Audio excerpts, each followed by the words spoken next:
Want to make your house feel like a home? Do you love home design and decor but don't know where to start? I'm Kasie Savage and this is The Nest, your destination for all things home, decor, and lifestyle with a local twist. We've got your neighborhood experts that know how to keep it real, easy, affordable, current, and creative. So cozy up, grab a drink, and get comfy because today we've got the experts, the pros, and all the tips, tricks, shopping picks, and advice you need to create your best nest.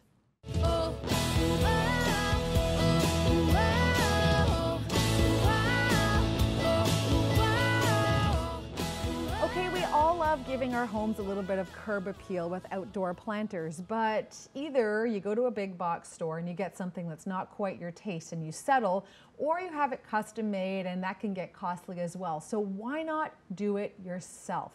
Well, we've got the pro today with us that has all of the answers. It's Carrie McPhee of McPhee Maintenance and Construction, also a designer. So it's so good to have you here because you're like, you know, you should have with your profile picture online, like a little wreath of flowers. You're like Mother Nature herself.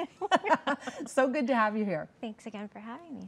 So when it comes to planters, isn't that really a great opportunity to inject your own personality into your home? Absolutely, absolutely. Everybody has a creative side to them. Sometimes it's hidden. And what about the style of your home? Do you have to adhere to, I know what you're going to say. I don't even know why I'm asking. Of course you're going to say yes. So we should match our planters to the style of our home? You should. I mean, it's not generally a rule. There is no rules when you're creating something, when you're expressing your artistic background. But if you have that style already in your home, like say your home is modern, say your home is rustic, you already have that sense about you. Mm-hmm. And that's more so than often what you're going to choose when you're looking for elements to put in your planters. Okay, so speaking of the elements, planter DIY, where do we get the supplies to build our planters? You know, local garden centers are a fantastic source for different things and maybe not so much generic. Grocery stores, local grocery stores, your local craft stores. There's an overabundance of supplies available out there. I don't know if you recommend this, but I have occasionally, maybe at 6 a.m., gone to the side of a rural road with some pruners in my hands when I see some wild dogwood and just kind of snipped. Anyway, maybe that's not a tip we would be advocating. Have you done that? Go far away, yes. Yeah. Go far away. Find a forest that has all the things that you need. Yeah, exactly. And keep it on the down low. Okay, so you brought in some pictures for all seasons. Yes. Because this isn't, I feel like, you know, people started doing their planters themselves for winter and then spring rolls around and you're kind of lost for ideas. So let's start with spring. I know you brought in some pictures and maybe you can describe what you did here. So in this planter, it's quite tall. It's hard to tell from the picture, but I went to the local grocery store, used a blue hydrangea as the center, the focal point to the planter, and filled in with some mums, and the little pink flower that you see in there is called mandevilla. Ooh. Which is a beautiful tropical flower, so hardy. They're coming out with different things every year, it seems, that are more hardy. Hardy and frost resistant. Ivy is also one of my favorite things to use, and if you start in the spring, sort of my little tip or trick for everybody is if you start in the spring, the ivy has more of a growing season. You can reuse that. If you plant it on the edges of the planter, you can reuse that for your summer arrangements. You can use that. That's a good idea. For fall especially, which is great. And that's winter, a big not cost so much. saver as well. That's right. Okay, and then what about this for summertime? So summertime, this is actually a basket, and it's towards the end of the growing season, so that's why it's so full. And I like to use different textures, different shapes, different colors. Coleus is one of my favorite things to use, which is the dark purple. The deep, almost like a burgundy. Ferns are another favorite of mine as well. You know, some people use grasses and, you know, different things like that. And I love ferns. I love the softness of ferns. It's so pretty, and you have that color drawing back to the front door. So it all kind of ties together. Okay, fall is my absolute favorite season. I love fall too. Don't you love planting? And I do. Ornamental cabbage is like a must. Ornamental cabbage, ornamental kale is getting better and better every year. which is the center focal point of this planter that I did. So pretty. It's Okay. so nice and tall And carries just you on stands through. out. Yes. Okay, now winter, that's when you get to have a little bit more fun, I think, and add ornaments and that sort of thing. So what are some of the trends that you're seeing when it comes to winter planters? Winter planters are dependent on exposure to the elements. For instance, this client, the previous client was under a porch. You can almost use anything, anything with sparkle. It doesn't necessarily have to be, conducive to the elements, but when you're doing something more like this, that's going to be covered in snow. I like to use a lot more natural Yeah, it looks so pretty. elements, and that's birch. There's birch balls. And you can reuse a lot of those. Absolutely. And keep them. You can save them every year. Quick tip, I want to hear from you because this typically happens to all of us. When you're transitioning from winter to spring and your soil is rock solid frozen and you're still staring at that greenery, how can you soften that up?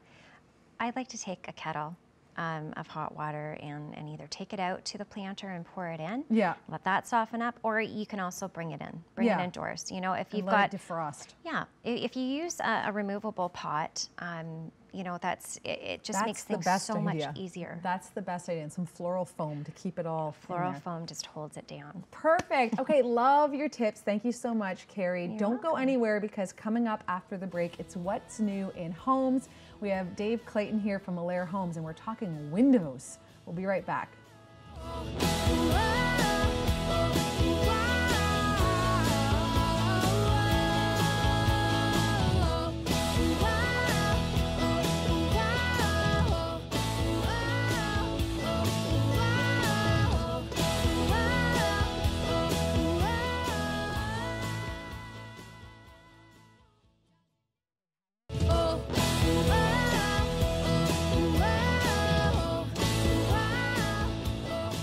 Let's talk windows. Windows, replacing your windows can have one of the biggest impacts on the overall look of your home. But if you're like me, it's, too much choice. Who knows what windows would be best for our homes? Well, here to answer all of our window questions from Allaire Homes, Aurora Newmarket, we have Dave Clayton here, off diaper duty from his adorable little newborn son. Just for a couple hours. Yeah, that's all you have with a newborn is a couple hours between diaper changes. If you're lucky, yeah. So let's talk windows for a second because you guys are doing custom homes day in, day out. You know what's hot, what's on trend when it comes to windows. And so what are you seeing? So obviously the trend right now, more windows. Everybody wants to bring in more natural light. So more windows, larger windows, variety of materials, kind of depending on budget and style. But that's definitely the trend. More windows and floor to ceiling windows. Of course. Yeah. So before it used to be, almost like a prison window. My son's room has he can't even see out of it and he's 11. And now we're starting to see like full big windows, let the light in. What about in terms of windows used to come in white, beige, or ecru, and now there's so much variety. Right, there's just about any style, color that you can imagine now. So the different materials have allowed us to kind of play with your interior and exterior finishes and find something that suits the look you're trying to achieve. Yeah, and also I think it's a big win for the drapery industry since now windows are so huge. A little bit less pressure. Yeah, I feel like maybe there's a good window drapery lobby group that's changed the window industry. So let's talk about as well, when it comes to windows, the different types of windows in terms of fabrication, because honestly, between vinyl, wood, what do you pick? Yeah, so again, it kind of depends on what your budget and style preferences would allow. But of course, wood windows kind of making a bit of a resurgence. You really can't beat the character of an old wood window. Vinyl's a great economical option, low maintenance. If you're looking for something a little bit more high-end, a little more durable, we're seeing a lot of vinyl windows. And then of course, aluminum kind of gives you that more modern look. We can kind of pull back the sash a little bit, open the window up a little bit more for that low profile look. Oh, okay, so that's the trick when you see those modern homes where you like really don't see a lot of framing. And what about things like mullions? Have those gone away or what? No, it again, kind of a style thing. It depends on how much light you want you want to bring in, and what the style the style has to be. But of course, that's mullions within the window, whether it's fiberglass, wood, vinyl, whatever it may be. Yeah. Okay. Well, let's take a look at some pics, because you guys always bring drool-worthy photos of incredible homes. So here, what are we looking at in terms of windows, besides a lot of them? So yeah, a lot of them, of course. We've got a beautiful backdrop, so we don't want to hide from that. We want to showcase it. What you're seeing there, we're looking at kind of a bit of a window wall, if you will. These doors would open up fully to the patio beyond, and then of course your overhead transom lights, just bringing in extra light as much as possible. What's holding the walls up if it's all windows? A lot of engineering. Okay. Yeah, I don't need to get into that. That sounds complicated. Okay, let's take a look at another photo. This is pretty as well. Is this a cottage? Actually, well, some would call it a cottage. Others would call it a lake home. Yeah, that's probably a better description. Yeah, absolutely. Same sort of idea. We've got multiple patios here, and we want to bring in that natural light. We want to see as much of the outdoors as possible. Privacy isn't as much of an issue with a lake property like this, so the more windows, the better. And then I like that little window that's added up above, instead of, some people just would fill that entire triangular upper filled with window, but that's a nice way, especially if you've got sun issues and you want to keep it from blazing into the room. Right. Okay, let's take a look at this one. Is this aluminum? It looks a little more modern. Looks to be aluminum, yeah. And these windows, again, with that kind of modern look, we're opening up that space where we've got more square inches of glass per opening here. So definitely, that's the aluminum gives you that option. Yeah, it's very nice. And also the glass railings are big on the outside, because we're really keeping that clear vantage point right on out. Right, that's not a view you want to block. No, not at all. Now here we see some mullions here. So this is an example of where they're just keeping it to the uppers, right? Right, yep. And again, we're kind of thinking about line of sight. We're thinking about where you're standing in the room and what you're wanting to see. We like to keep them high in the windows so that you're not looking through them, and it kind of keeps that clean line of sight. Now, I'm guessing that when you have large windows, the price tag goes up a lot, because so sometimes it really is budget that is going to determine the size of your windows. Sure, yep.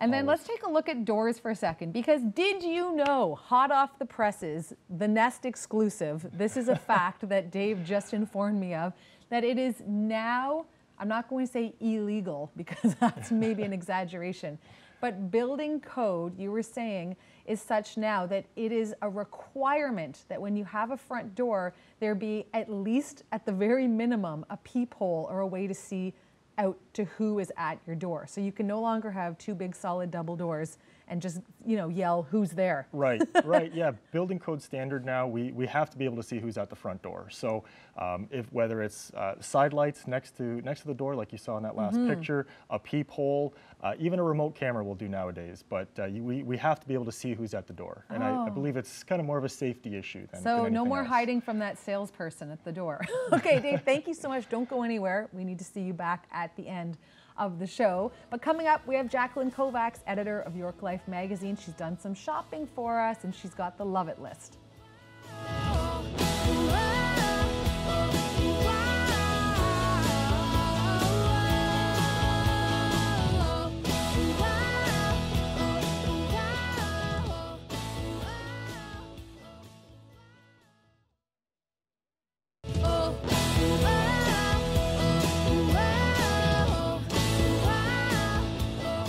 Design Line Studios in Aurora is an absolute must-see in terms of home decor and design services. And who likes to go there and find us items for her Love It list?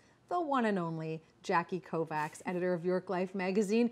I would love to know how many kilometers you've put on your car for the Nest. A few, sure. But I know every time you go there, they're really super uber helpful when it comes to finding you exactly what you want. And for this particular segment, we're going to be talking about mixed metals, which is a huge savior for so many of us that previously had one metal in our home and thought we were committed for life. That's right. That's right. You can mix it up, and you should. And you should. And these are some easy ways to do just that. Yeah, so let's start up front here, because first of all, this tray is unbelievable. But this is like a 4-season It's not just for the holidays. It's a 4-season display with these amazing metallic balls. Yeah, no, and this is actually a ceramic tray with like a silver finish to it. It's almost like hammered. Yeah, and it's got that. It's got texture, and you've got the sort of like a mottling of the silver. So in and of itself is great. Throw in some other metallics, and you've got yourself a really decorative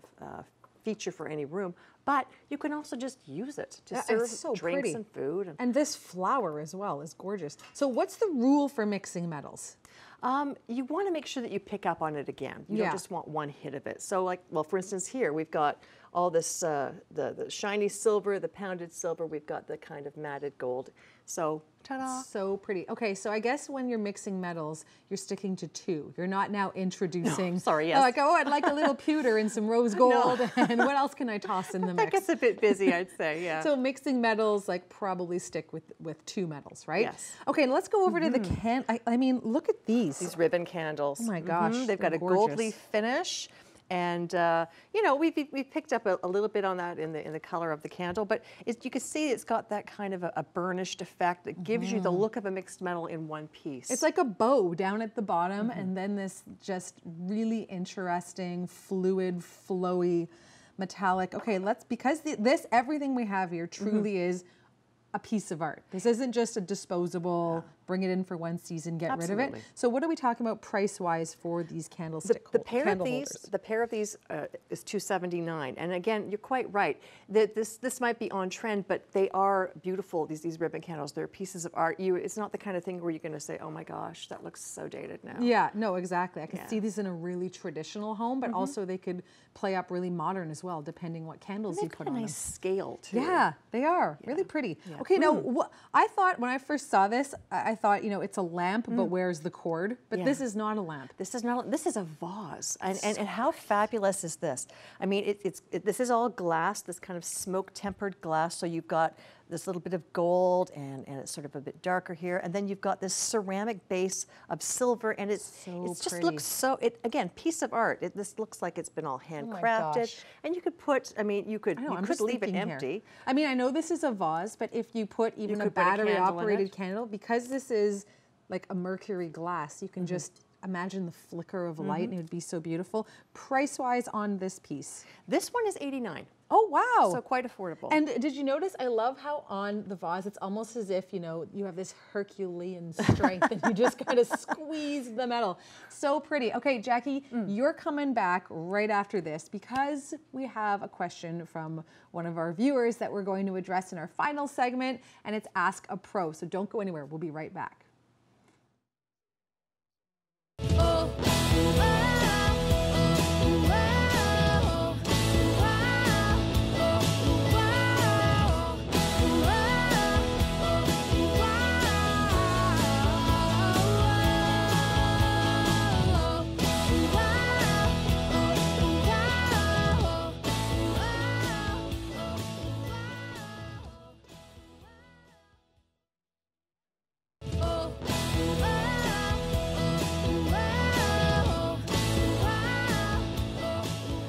Welcome back. This is the last segment of the show where we assemble our pros, we put the panel together, and we address your questions. And feel free to go to our Facebook page, The Nest with Kasie Savage, and post your design pics, and our pros will try and tackle those issues for you. So who do we have? We have our designer, Carrie McPhee, here with us from Allaire Homes, Newmarket, Aurora.